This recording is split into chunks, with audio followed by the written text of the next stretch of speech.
বিসমিল্লাহির রহমানির রহিম।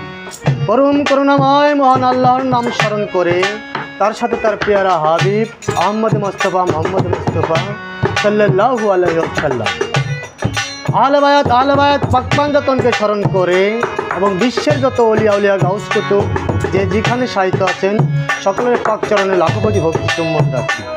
আরও ভক্তি রাখি আমাকে যিনি 10 মাস 10 দিন গর্ভে রেখে শুধু আমাকেই না এখানে উপস্থিত যারা আছেন সকলকেই 10 মাস 10 দিন গর্ভে রেখে এই পৃথিবীর মুখ ধর্ষণ করিয়েছে। আমার সেই জনম দুঃখী পিতা মাতার পাকচরণে লাখো কোটি ভক্তি চুম্বন রাখি। আরও ভক্তি রাখি আমার এই পচা দেহ গলাটা যার চরণে অর্পণ করে দিয়েছি মানিকগঞ্জের মানিক গাউসুল আজম বরাবরী গোলাম মহারাজ আবুল সরকার আল চিশতি নিজামী সেই দয়ালের পাকচরণে লাখো কোটি ভক্তি চুম্বন রাখি। আরও ভক্তি রাখি আমার উস্তাদ হারুন সরকার মহর সরকার দয়ালের প্রতি ভক্তি চুম্বন রেখে আমি একটি বা দুটি গান করার চেষ্টা করব। সকলের ভুল ত্রুটি ক্ষমা দৃষ্টি দেখে।